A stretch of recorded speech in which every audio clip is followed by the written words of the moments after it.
Nagtungo si Pangulo Aquino ngayong araw sa Jolo-Sulu para alamin ang lagay ng operasyon ng militar laban sa bandidong grupong Abu Sayyaf doon. Ang detalye sa ulat ni Joseph Parapina via phone patch. Joseph.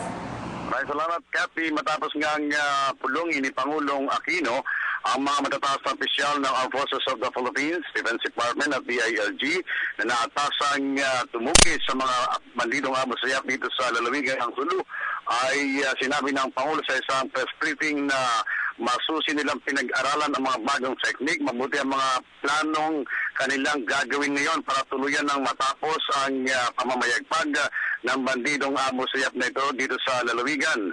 At sinabi pa ng Pangulo na sa ibang lugar tulad naman ng sa Basilan at naging ang pagtatangka ng mga ito sa NCR ay di nagtagumpay.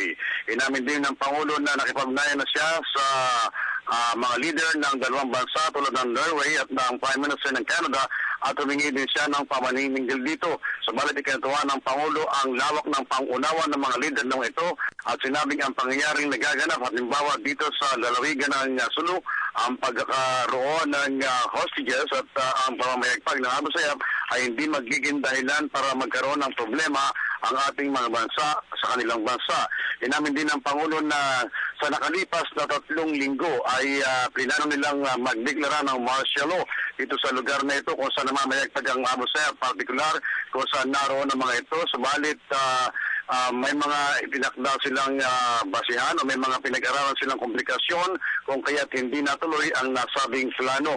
Matapos Kathy, ang media briefing ay nagkaroon din ng mismong pinulong ng Pangulo ang mga sundalo naman na nakahanda na magsimula ng iba pang klaseng operasyon simula bukas, partikular dito sa area kung saan sinasabing naroon ang mga bandidong Abu Sayyaf at ang ilang mga hostages na ngayon ay kanila pa rin pinipigil. Para sa Telebisyon ng Bayan, Joseph Parapina.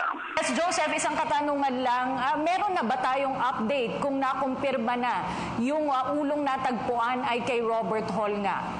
Yeah, kasi kinumpirma na yan ng Armed Forces of the Philippines at sa aking panayam kanina sa spokesperson ng Joint Task Force na Sulu na tumutugay-gay at naghahanap dito ay kumpirmado na matapos na i-pass nila yan sa mga kinatawa naman o tauhan ng Philippine National Police. Pero kasi ang malungkot na balita sa nasabi ring panayam hanggang sa ngayon ay hindi pa po natatagpuan ang nasabing katawan naman ng pinugot na ulo ni Robert Hall.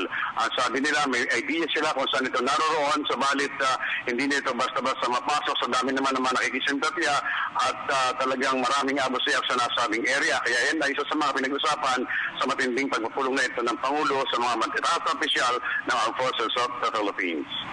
Okay, maraming salamat sa ulat na yan kasamang Joseph Parapina.